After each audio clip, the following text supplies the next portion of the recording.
રામ રામ, જય દ્વારકાધીશ।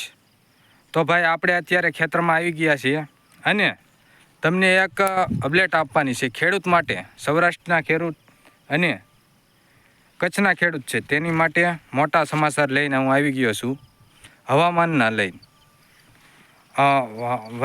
વરસાદની અને આપણે ઝાકળ વરસાદની અને વાદળછાયા વાતાવરણની અપડેટ આપવાની છે આજના આ વિડીયોમાં। તો આપણે અપડેટ આપવાની છે, આપણે 2 તારીખોની આપણે અપડેટ આપવાની છે। એક છે 27 તારીખ અને બીજો મહિનો, અને બીજી અપડેટ છે 1 તારીખ અને ત્રીજો મહિનાની। તો પહેલાં આપણે 27 તારીખની અપડેટ જણાવી દઈએ। 27 તારીખમાં જે સૌરાષ્ટ્રનો જે દરિયાકાંઠાના વિસ્તારો છે, જામનગર હોય, જુનાગઢ હોય કે પછી પોરબંદર હોય, દેવભૂમિ દ્વારકા હોય, આ વિસ્તારોમાં આપણે વાદળછાયું વાતાવરણ અને અમુક વિસ્તારોમાં હળવાથી મધ્યમ વરસાદના છાંટા પણ જોવા મળી શકે છે। અને 2-3 દિવસ 27 તારીખથી કે 1 તારીખ સુધી ઝાકળ વરસાદ જોવા મળી શકે છે। અને આપણે 1 તારીખની અપડેટ આપી દઈએ। 1 તારીખ ત્રીજો મહિનો, તેમાં પણ જે કચ્છ વિસ્તાર છે, જે કચ્છનું રણ છે, લખપત નખત્રાણા આ વિસ્તારો છે, તેમાં વરસાદના છાંટાછૂટી જોવા મળી શકે છે અને વાદળછાયું વાતાવરણ 2 દિવસ જોવા મળી શકે છે।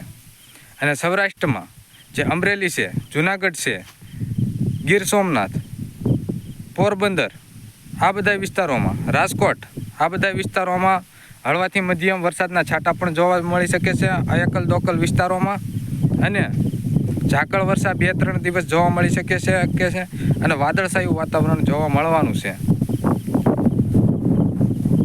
તો આજે આપણે આ વાત લઈને આવા અટાણે 2-3 દિવસ પવનની પણ તીવ્રતામાં વધારો થવાનો છે।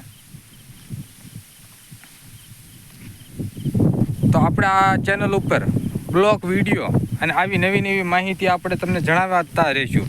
અને આપણે જે હમણાં વાદળછાયું છે, વરસાદના જે છાંટાછૂટી થયા છે હમણાં સૌરાષ્ટ્રમાં, તેની અપડેટ મેં પણ આપી દીધી છે। મેં અપડેટ રેગ્યુલર ફેસબુક પેજમાં આપું છું।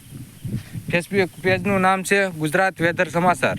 આ ફેસબુક પેજનું તમે ક્યારેક તો અપડેટ જોઈ જશે, તેમાં હું જ અપડેટ આપું છું।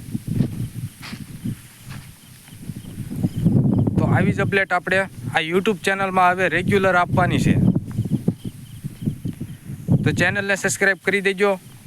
અત્યારે કામ ધોકાર હાલે છે ભાઈ, અને અત્યારે પાણી ચાલે છે ઘઉંનામાં। આ જે ઘઉંનું પડું છે તેમાં એ મારું છે, તેમાં આપણે પાણીનું શરૂ છે, એટલે આપણે ઘઉં થોડાક પાસ્તરા છે એટલે વાંધો નથી આવતો, ઢળતા નથી કે એવું નથી થતું।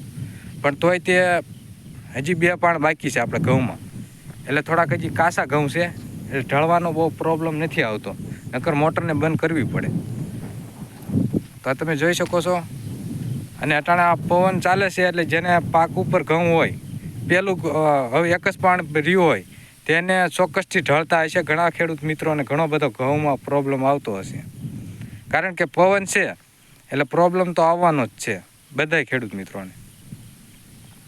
તો આ એક ચેતવણી છે, સાવચેત રહેજો। અને આપણે બને તેટલી માહિતી તમને આપવાની કોશિશ કરીશું આ યુટ્યુબ ચેનલમાં। તો યુટ્યુબ ચેનલમાં ખાસ કરીને જોડાઈ જજો।